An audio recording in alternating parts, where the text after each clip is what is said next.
Hi hello okay నేను ఇప్పుడు చేసే రెసిపీ పన్నీర్తో కోవా చేస్తున్నానండి. అదేనండి పన్నీర్ కోవా. సింపుల్గా ఈజీగా మీకు చెప్తాను. దానికి కావాల్సిన పదార్థాలు: నేను గ్లాస్ పాలు తీసుకున్నాను, ఒక కప్పు పంచదార, పన్నీరు, మిల్క్ పౌడర్, జీడిపప్పు, బాదం పప్పు. ఇవి పైకి ఓన్లీ డెకరేషన్ కోసం వేయడానికే.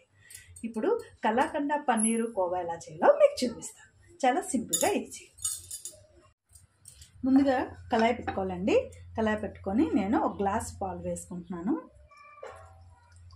ఇవి పాలమిగడ పాలు కొంచెం వేసుకొని మనం కొంచెం బాగా మరగనివ్వాలి. ఇవి మనం పన్నీర్ని కొంచెం మెత్తగా ఇలాగా మొత్తం కదండి.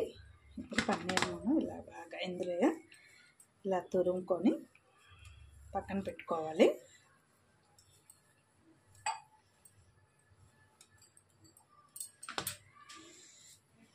తురిమేసుకున్నాం కదండి.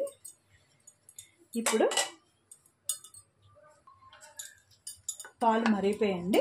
ఈ పాలు మరిగిపోయిన దాంట్లో నేను ఒక కప్పు పంచదార వేస్తున్నాను. పంచదార వేసుకొని ఇప్పుడు మిల్క్ పౌడర్ వేస్తున్నానండి. చూసారు కదా, నేను మిల్క్ పౌడరు పంచదార వేసాను. వేసి కలుపుకుంటున్నాను.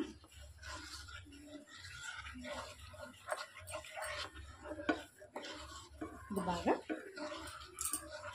కలవాలి. మిల్క్ పౌడర్ వేసాం కదా. ఇప్పుడు ఈ పాలు మరుగుతున్నాయి కదండి. ఈ మరిగిన దాంట్లో నేను పన్నీర్ తురుముకున్న పన్నీర్ని కూడా వేసుకొని ఇది మొత్తం కలుపుకోవాలండి.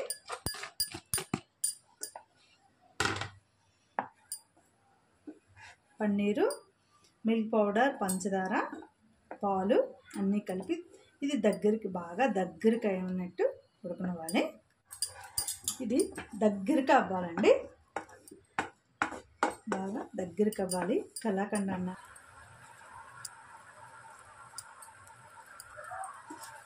ఇలాచీ ఫ్రై వేసుకొని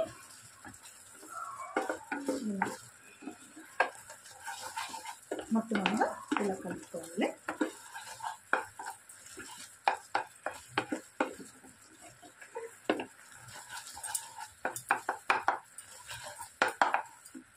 అయిపోయిందండి. ఇప్పుడు మనం గ్యాస్ బంద్ చేసుకొని ఇప్పుడు ప్లేట్లో మనం వేసుకొని ఇది చల్లారనివ్వాలండి. ఇళ్ళలో కన్నా మన ఇంట్లో మనం చేసుకొని హోమ్ మేడ్ వంటి ఇంట్లో చేసుకుంటే చాలా బాగుంటాయి కదండి. అయిపోయింది.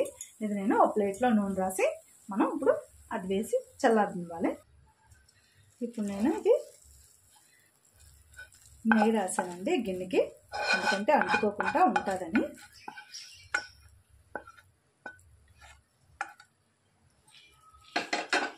దీన్ని ఇలా మనం సర్దుకొని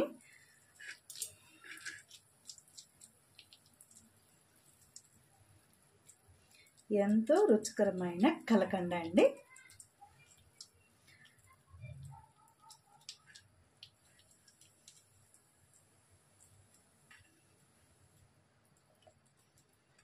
చూసారు కదా. నేను ఇప్పుడు దీని మీద ఈ జీడిపప్పులు, బాదం పప్పులు అయిపోయిందండి. ఎంతో రుచికరమైన పన్నీర్ కలకండ అండి. చాలా ఈజీగా సింపుల్గా మనం ఈ పన్నీరు కలకండ మనం ఇంట్లోనే ఈజీగా చేసుకోవచ్చండి. అయిపోయిందండి. ఇప్పుడు మనం ఈ కలాకండాని కట్ చేసుకోవాలి.